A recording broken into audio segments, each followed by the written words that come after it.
Hey everyone, and welcome back. Today we're taking a deep dive into a topic you guys requested: hepatitis.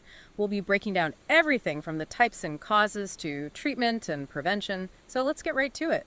It's a really important topic. When we talk about hepatitis, we're talking about the liver, right? And the liver is truly a remarkable organ.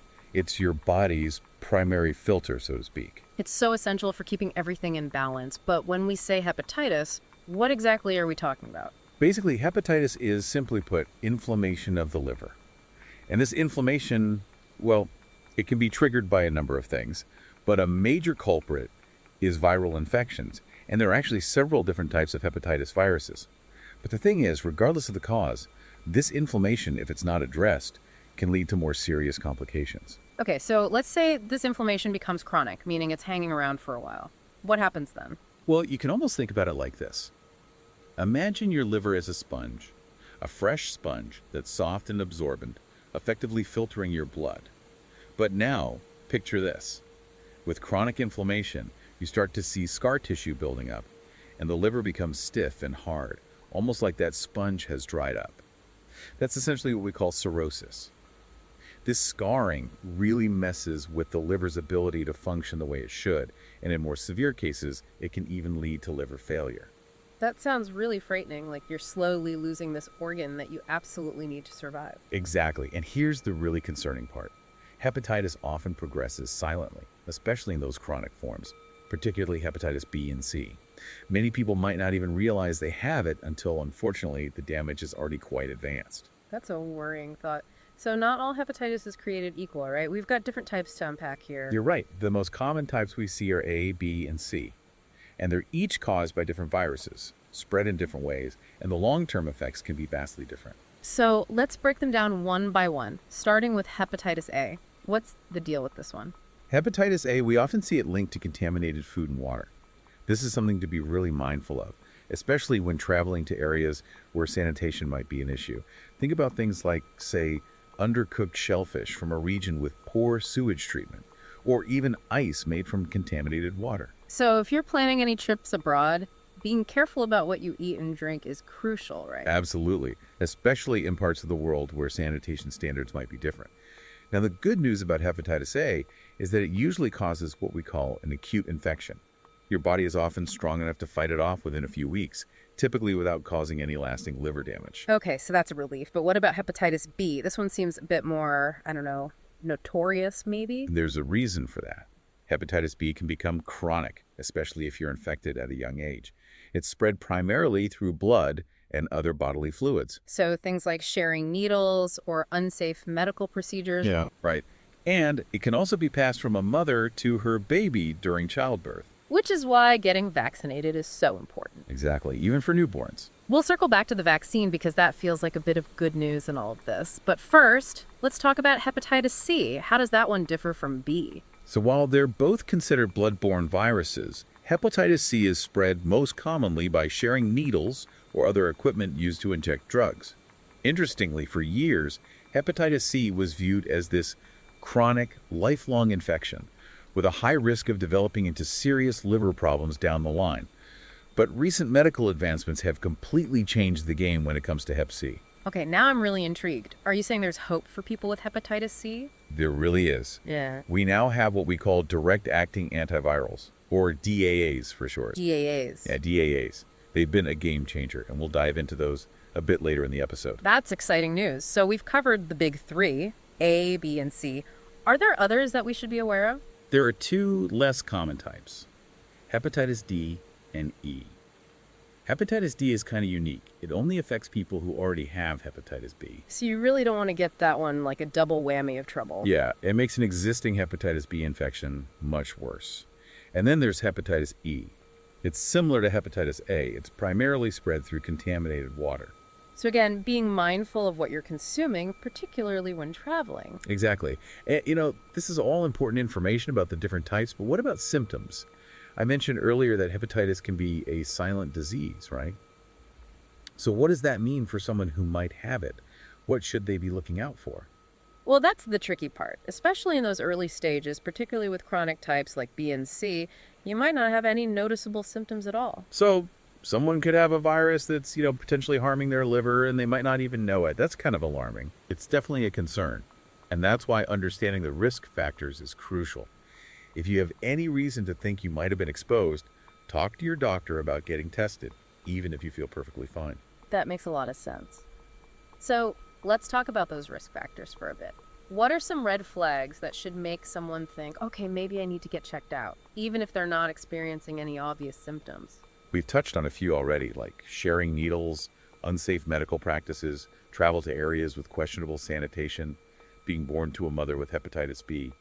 But it's also important to consider things like having multiple sexual partners or having a history of blood transfusions before 1992, when screening for hepatitis C and blood donations became more widespread. And even if someone doesn't have any noticeable symptoms, that doesn't necessarily mean the virus isn't causing any harm, right? Right. Unfortunately, with chronic hepatitis, the virus can be silently causing inflammation and scarring in the liver for years.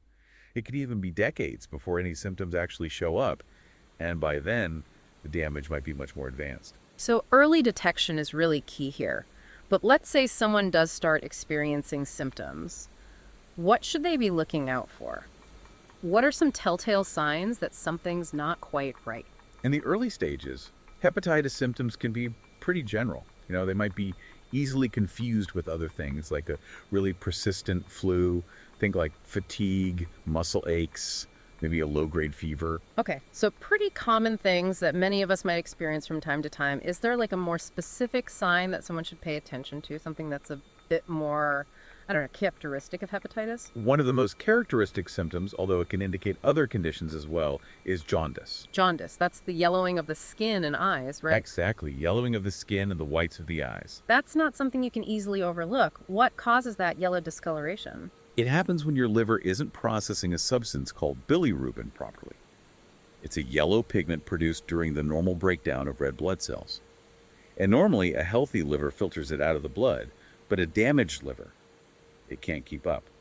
So bilirubin builds up, and that's what leads to that yellow tinge. So it's a visible sign that something's interfering with the liver's ability to, filter and detoxify the blood. Exactly. Some other symptoms to be aware of include things like dark urine, pale stools, nausea, vomiting, abdominal pain, loss of appetite, and itchy skin. It's important to remember that these symptoms aren't exclusive to hepatitis, but if you're experiencing several of them, especially if you have any of those risk factors we talked about, it's really important to see your doctor. Early detection can be a game changer, right? I mean, we're potentially talking about preventing serious long-term liver damage or even liver failure. You're absolutely right. Early detection is often the key to a better outcome.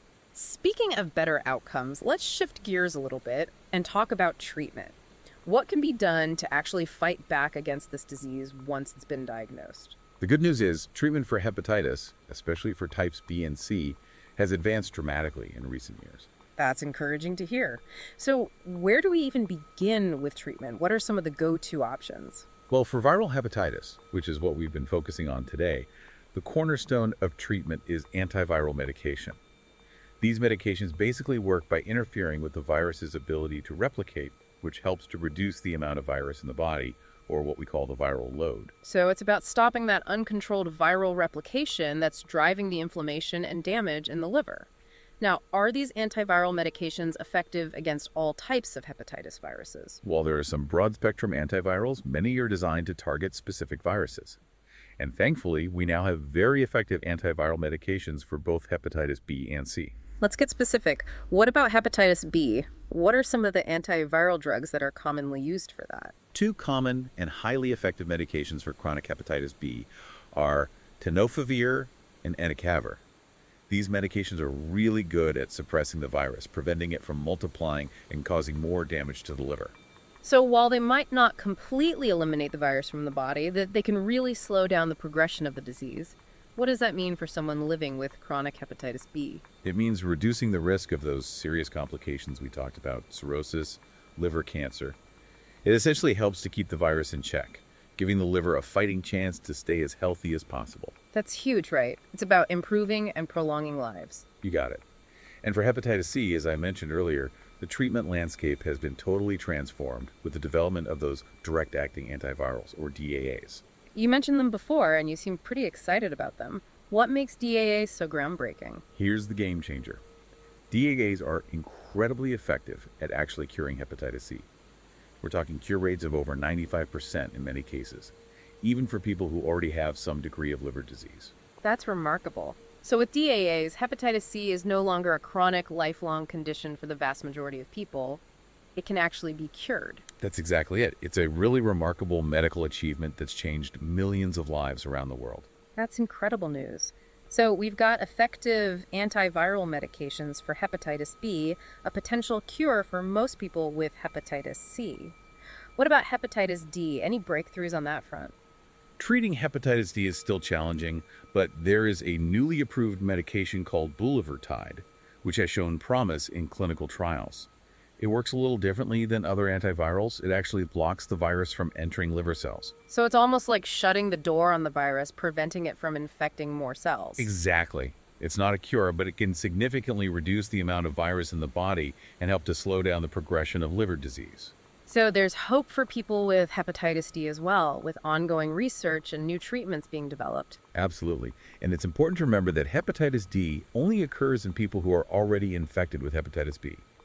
So the best way to prevent hepatitis D is to prevent hepatitis B in the first place. Which brings us back to that beacon of hope we mentioned earlier, the hepatitis B vaccine. Yes.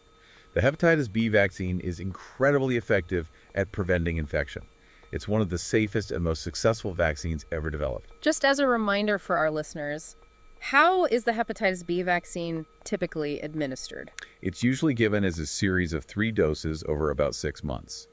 And for most people, it provides long-lasting protection. That's fantastic. So we've got effective vaccines and medications for hepatitis B, highly effective cures for hepatitis C, and promising new treatments for hepatitis D. I'm feeling a lot more optimistic about the fight against hepatitis. As you should be. And let's not forget the importance of early detection. If we can catch it early, we can start treatment sooner and potentially prevent some of that liver damage, or at least minimize it. Absolutely. So get tested if you have any concerns at all or if you think you might have been exposed. Now, in cases where the hepatitis has progressed, where it's already caused significant liver damage, what can be done? In those situations where the liver is severely damaged and it's no longer functioning the way it should, a liver transplant might be necessary. It's a major procedure, but it can be a life-saving option for people with end-stage liver disease. Wow, a second chance at life thanks to the wonders of organ transplantation. So we've covered antiviral medications, vaccines, and even liver transplantation. But what about lifestyle changes? Is there anything people can do on their own to support their liver health, whether they're trying to prevent hepatitis or they're managing an existing condition? That's a great question. Lifestyle modifications play a big role in both preventing further liver damage and supporting overall liver health. So it's not just about medications and procedures, it's about empowering people to take an active role in their own well-being. Exactly. And it all starts with what you're putting into your body. Let me guess, diet plays a key role. You got it. A healthy diet is crucial for anyone looking to support their liver health, but it's especially important for those with hepatitis. Okay, I'm all ears. Give us the rundown on what a liver-healthy diet actually looks like. So give us the details. What exactly should we be eating? Well, I always tell my patients it starts with focusing on whole, unprocessed foods as much as possible. Fruits, vegetables, whole grains, those are your liver's best friends. Makes sense. So ditch the processed stuff, opt for fresh whenever possible. Exactly.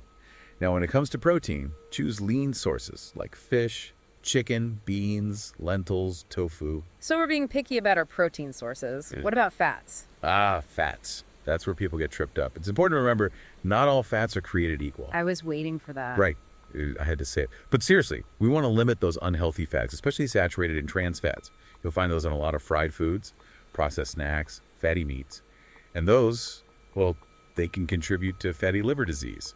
And we definitely don't want that.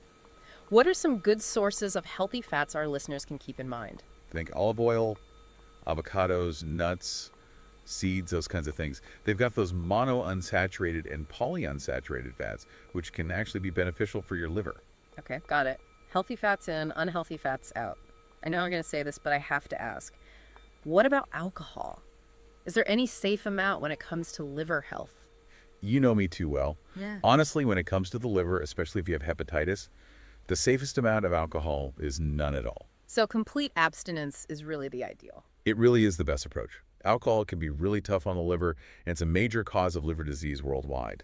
So yeah, if you're serious about protecting your liver, avoiding alcohol is key. That's good advice for everyone, really.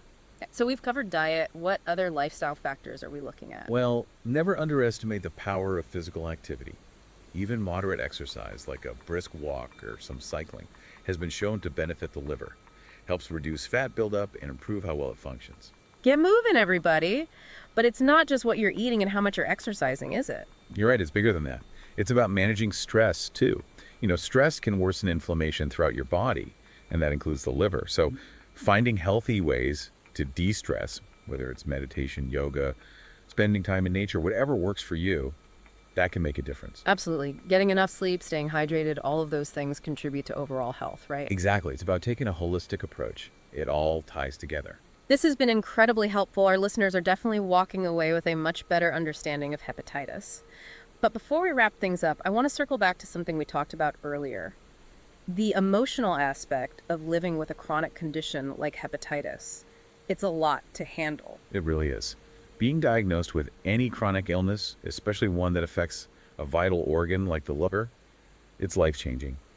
And I think it's so important to acknowledge that emotional impact and to encourage people to seek support. What advice would you give to our listeners who might be struggling after a hepatitis diagnosis? Where can they turn for that support? First and foremost, remember, you are not alone. There's some amazing support groups out there, both in-person and online communities, where you can connect with others who truly understand what you're going through. There's something so powerful about that shared experience, that sense of community. It can make all the difference. And never hesitate to seek help from a mental health professional as well. Couldn't agree more. It's okay to ask for help from loved ones, support groups, or a therapist. One last thing I'll add. Knowledge is power. The more you understand about hepatitis, the better equipped you are to manage your health. I love that. Knowledge is power. So, listeners, we've covered a lot of ground today about hepatitis. We talked about the different types, what to look out for, how it's treated, and even how to live well if you have it. If there's one thing you take away from this, let it be this. Early detection is key. If you have any concerns at all or think you might have been exposed, please talk to your doctor about getting tested. I'll second that. Early detection can make all the difference. And on that note, here's a final thought for you to ponder. Knowing what you now know about hepatitis, what's one action you can take today to protect yourself or someone you care about from this disease? Until next time, stay curious, stay informed, and take good care of yourselves.